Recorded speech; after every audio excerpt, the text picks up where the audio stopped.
하시고 또 그 길을 걷고자 믿음으로 나온 여러분들을 주의 이름으로 환영하고 축복합니다.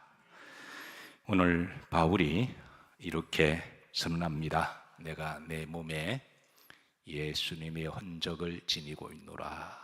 이렇게 당당하게 선언하고, 그 선언은 누구에게 자랑하기 위함도 아니요 또 보이기 위함도 아니라 또 하나님과 자신의 믿음의 여정 가운데 참으로 예수님의 십자가의 흔적을 가슴에 새기고 살아가기 위한 신앙의 고백인 줄로 믿습니다.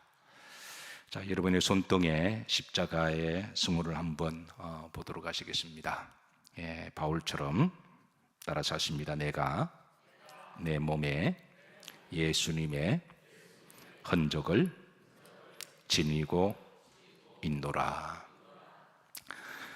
오늘 예배가 끝나면 또 집에 가셔서 아니면 내일이면 또 이렇게 손등의 승호는 우리가 지울 수밖에 없습니다. 그러나 여러분의 심령과 또 저의 심령 가운데 우리가 하늘 날아가는 그날까지, 또 주님이 재림하신 그날까지 이 승호를 심령 가운데 영원히 새기시기를 주의 이름으로 축복합니다. 이번에 우리가 예식을 하나님께 준비하면서 할 수만 있으면 십자가 승호 걷는 것을 사진을 좀 다 찍었으면 그렇겠습니다. 혹 여러분들 가운데 이제 그 승호를 걷는 그 사진을 기억하고 기념하고 또 볼 때마다 또 십자가의 삶을 살기 위해서 혹시 사진이 필요하시면 사진을 다 찍었으니 요청을 하시면 드릴 겁니다. 아마 이제 그 손등만 봐도 아마 여러분의 손인 걸 다 아실 터이니 필요하신 분은 우리 목사님들께 연락하시면 그렇게 해서 보내드리도록 하겠습니다. 자, 원래 사순절은 오늘부터 시작해서 이제 4월 4일까지 그렇게 이어집니다. 잘 아시는 것처럼 사순절 계산할 때 부활절을 역산해서 그러니까 주일을 뺀 이제 나머지 기간을 사순절로 시작합니다. 이 사순절 기간 가운데 이번 주 큰 주제는 한번 따라서 하실까요? 광야에서 답을 찾다. 이게 큰 주제인데요. 성경이 보면 하나님께서 우리를 광야로 초대하는 말씀이 오히려 많아요. 신명기 8장 2절에 보시면 중반절이십니다. 내게 어느 길을 걷게 하신 것을, 광야 길을 걷게 하신 것을, 하나님께서 이스라엘 백성들을 가나안 땅으로 인도하실 때 그 광야 길을 걷게 하시고 이제 광야로 초대하셨습니다. 그러니까 하나님이 광야로 초대하신 거죠. 열왕기상 19장에 보면 선지자 엘리야에게 하나님은 광야 길로 인도하셨어요. 초반절만 보도록 합니다. 자기 자신은 광야로 들어가 그랬습니다. 그러니까 하나님은 광야로 엘리야를 인도하셨습니다. 호세아 2장에 보면 하나님 호세아를 거친들 광야로 데려가셨습니다. 호세아 2장 14절 다 같이 합독합니다. 그러므로 보라, 내가 그를 타일러 거친들로 데리고 가서, 저 광야를 영어로 이제 와일드 필드라고 말하기도 하죠. 거친들, 광야로 하나님이 이제 호세아를 타일러서 데리고 간 그런 말씀이 있습니다. 자, 마가복음 1장에도 예수님께서 광야로 가셨음을 드러내고 있는데요. 자, 1장 12절 합독합니다. 성령이 곧 예수님을 광야로 몰아내신지라. 성령께서 예수님을 광야로 인도하셔서 이제 40일 동안 그곳에서 지내셨습니다. 사실 광야는 힘든 곳입니다. 그런데 하나님 이 광야 안에서 인생에 대한 답을 감춰 주셨습니다. 그래서 우리 신앙의 선배들은 누구나 다 광야에서 답을 찾았어요. 자, 앞으로 사순절 여정 40일 동안 여러분들에게 이 광야의 시간이 되시기를 소망합니다. 그리고 각자 한번 답을 한번 찾아보세요.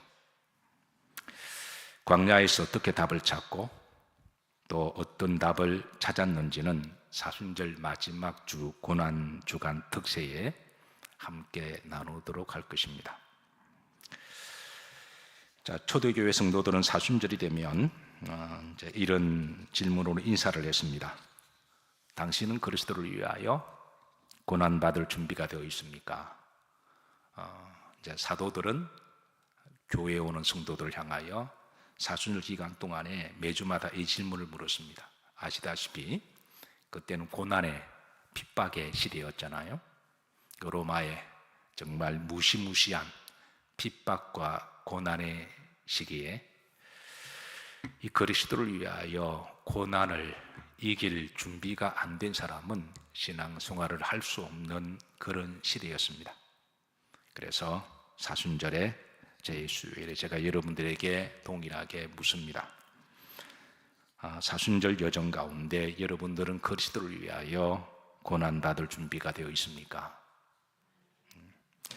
그리고 한 가지 더 질문을 했습니다. 당신은 그리스도를 위하여 지금 고난받고 있는 삶의 증거가 무엇이 있습니까? 라고 물었습니다. 그러니까 고난받을 준비가 되어 있습니까? 라고 하는 것은 그 미래적인 의미로 내가 그렇게 하고 있다고 하는 의지죠. 근데 말은 그렇게 하고 안 할 수도 있습니다. 말로는 무슨 말인들 못할까요? 순교도 할 수가 있겠죠. 그런데 구체적으로 지금 내 삶 현장에서 그리스도를 위하여 내가 고난받는 것, 그 고난이 절제일 수도 있고 절언일 수도 있고 또 내가 남을 섬기는 것일 수 있고 또 참는 것일 수도 있고 또 내가 시험을 잘 극복하는 것일 수도 있고 이게 이 모든 것을 다 포함하는 거죠. 그래서 지금 그리스도를 위하여 내가 고난받고 있는 삶의 증거가 있습니까? 라고 물었을 때 그 질문을 받은 초대교회 성도들은 진지하게 다시 한번 기도합니다.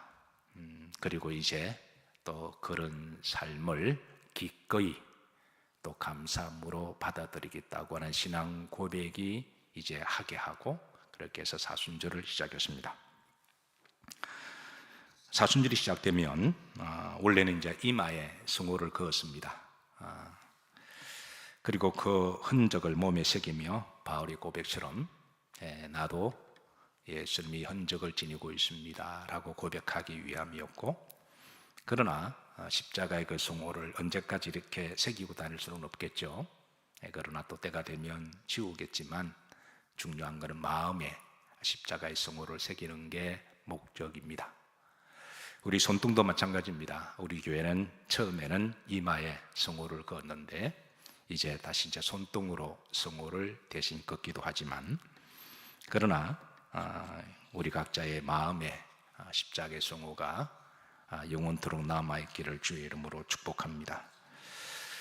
자, 이 십자가의 승호를 긋는 이유는 여러 가지 영적 함의가 있습니다. 이 죄는 종류나무죄로 그렇게 태운 숯을 가지고 이제 승호를 긋는데요. 자, 이것을 이제 수요일에 행한다고 해서 애시 웬즈데이라고 그렇게 부르기도 하죠. 자, 죄로 십자가를 긋는 것은 다음 세 가지 영적 뜻이 있습니다. 첫 번째, 주님의 고난에 구체적으로 동참하기 위함입니다. 이게 첫 번째입니다. 주님의 고난에 구체적으로 동참하기 위한 것이고, 두 번째는 회개에 대한 삶입니다. 원래 죄에 대한 삭은 죽을 사람은 주님이 아니라 우리 자신임을 다시 한번 고백함으로, 그리고 나는 다시 한번 죄인입니다 라고 고백하고 이제 다시 한번 지난 또 시간 동안의 지은 죄를 하나하나 되돌이켜보며 회개하는 시간이기도 합니다.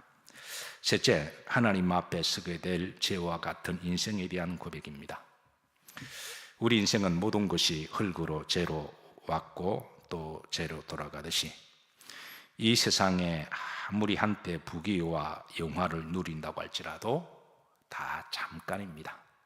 잠깐 시간 지나고 모든 것이 다 사라질 것이고, 한 줌의 흙으로 돌아가기 전에 우리가 하나님을 기억하고 그리고 영원한 또 영생을 천국을 붙드는 삶에 대한 소망이 바로 이 죄와 같은 인생에 대한 소망이 있는 줄로 믿습니다.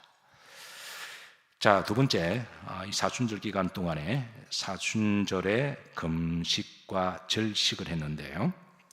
우선 이제 형편에 따라 어떤 분들은 좀 며칠을 하기도 하고, 또 어떤 분은 하루 종일 금식하기도 하고, 또 어떤 분은 하루 한 끼를 금식하기도 했습니다. 자, 그런데 이번 사순절 기간 동안은 이 SNS 금식, 또 게임 금식, TV나 유튜브 금식, 또 카톡 금식 하지 말라는 게 아니라, 어떤 젊은 사람들은 이게 또 너무 많이 하므로 아마 젊은 사람들은 밥은 한 끼 굶어도 게임을 굶지 못하는 그런 시대가 되었어요. 그래서 이번 사순절 기간 동안에 특히 나의 취약한 부분들이 있으면 그것을 조금 금식하고 또 절식하고 절연하는 그런 시간이 되었으면 좋겠습니다. 그리고 그런 시간에 시간을 좀 모아서 성경 필사도 하고 또 감사 노트도 적고 그렇게 의미 있는 시간으로 보내시기를 바랍니다. 세 번째, 구제와 선행 베풀기입니다. 이 사순절 기간 동안에 특별히 우리 그리스도인들이 이제 내가 금식하는 것을 드러내지 아니하고 기름을 바르고 사람들에게 나 금식한다 이렇게 알리는 것은 그것도 자기 의니까, 그게 이제 자랑하기 위한 거니까. 그래서 만약에 하나 금식하더라도 오히려 이제 깨끗하게 남들이 알지 못하게 그렇게 하도록 주님께서는 가르쳐 주셨고, 그런데 이것보다 더 중요한 것은 주의 이름으로 선행과 착한 일과 구제하는 일이었습니다. 그런데 선행과 착한 일을 할 때에 오른손이라는 일을 뭣도 모르게 하라고요? 왼손이 모르게 하고, 그리고 구제할 때 누구 이름으로 하라고 하시나요? 주님의 이름으로, 반드시 주님의 이름으로 함으로 그 구제와 선행을 받은 사람이 이제 감동이 되어서 언젠가는 또 예수님을 믿게 되는 그런 복음의 역사가 있는 줄로 믿으시기를 바라고, 이번 사순절 유성 가운데 특별히 여러분 착한 일을 많이 하시고 또 선행을 많이 하시기를 주의 이름으로 축복합니다. 자, 네 번째, 경건 생활과 절언입니다. 특별히 이 사순절 기간 동안에 개인적으로 나쁜 습관 또 잘못된 행실 그런 부분들이 있다면 이제 고치는 기간으로 삼았는데요. 사실 여러분, 잘못된 습관, 나쁜 행실 고치기 쉬울까요? 어려울까요? 이게 참 어렵습니다. 그런데 이게 우리 심령 깊은 곳에 뿌리를 내리면 더 고치기 힘듭니다. 그래서 뿌리를 내리기 전에 우리가 해마다 이 사순절의 여정을 통하여 뿌리를 내릴 점에서 그걸 뽑아버린다면 그게 본인에게 더 큰 복이고 또 주의 은혜인 줄로 믿습니다. 그래서 혹이라도 이제 뭔가 또 뿌리를 내리려고 그러면 사순절 동안에 그냥 뿌리를 확 뽑아버리시기를 주의 이름으로 축복합니다. 자, 사순절 결단서를 여러분 다 받으셨을 거예요. 이제 하나님과 여러분과 약속이니까 성경 책 사이에 간지에 넣어 놓으시고 이렇게 이제 날마다 사순절을 한번 결단서를 보시고 점검하는 시간이 되면 그 결단서가 나를 여정으로 또 잘 인도하게 될 것입니다. 자, 사순절이라는 영어는 더 렌트라고 부릅니다. 이 말은 이중적 의미가 있는데요. 렌트라는 말은 고난이라고 하는 뜻도 있고 동시에 이제 봄이라고 하는 뜻도 있습니다. 이 사순절은 계절적으로 이제 겨울의 끝자락인 고난과 아픔과 또 추운 겨울을 지나고 그리고 그 어간 가운데 이제 봄을 맞이하고 또 부활절은 완전한 봄이 되어서 봄의 새로운 생명력 그리고 또 십자가의 부활의 영광을 주시는 그런 기가 막힌 타이밍을 딱 맞추어져서 이렇게 여정이 이어집니다. 그래서 바울은 이 십자가의 신비와 비밀과 축복을 알았기에 자신의 몸에 새겨지는 십자가의 성호 그리고 십자가의 흔적, 주님과 함께 받는 고난을 기쁘게 여기고 그리고 마침내 이제 그 십자가를 지고 난 다음에 주님이 주시는 그 새 생명의 축복을, 그리고 부활의 소망을, 그리고 영생의 소망을 가지고 그렇게 내가 내 몸에 십자가의 흔적을 가지고 있음을, 그걸 자랑스럽게 여겼습니다. 자, 다시 한번 바울의 고백을 다 같이 합독하도록 합니다. 갈라디아서 17절인데요. 후렴절입니다. 합독합니다. 내 몸에 예수님의 흔적을 지니고 있노라. 아멘인가요? 자, 다시 한번 성우를 한번 보시죠. 성우 한번 보시고, 이 성우 너머에 우리의 가슴에 성우를 잘 새기는 시간이 되기를 소망합니다. 주님을 따르는 이들에게 이렇게 말씀합니다. 누구든지 나를 따라오려거든 누구의 십자가를 지고? 자기의 십자가를 지고. 우리 각자는 자기가 져야 할 십자가가 있습니다. 제가 자주 강조하지만 건강하고 행복한 공동체는 사실은 아버지가 아버지 십자가만을 잘 져도 됩니다. 또 어머니는 어머니 십자가만 잘 지면 돼요. 자식은 자식의 십자가만 잘 지면 돼요. 그런데 아버지가 아버지 십자가를 지지 못하면 그 십자가를 누가 져야 할까요? 그건 엄마가 지거나 아니면 자식이 져야 됩니다. 아내가 아내의 십자가를 지지 못하면 어쩔 수 없이 그 십자가는 누가 져야 돼요? 그건 또 남편이 질 수밖에 없어요. 부모가 십자가를 지지 못하면 그 십자가는 또 누가 져야 되나요? 또 아이들이 질 수밖에 없습니다. 또 아이들이 십자가 지지 못하면 그 아이가 해야 될 숙제라든가 아이가 해야 될 그런 것들을 누가 또 해야 돼요? 또 부모가 해야 됩니다. 그래서 건강하고 행복한 가정의 공동체가 되려면 사실 그렇게 어려운 것 아니죠. 각자가 져야 될 십자가, 하나님과 나와의 관계성 속에서 각자가 주어진 십자가를 잘 지기만 하면 하나님은 그 가정을 건강하게 하시고 또 복되게 하시는 줄로 믿습니다. 이 교회도 마찬가지입니다.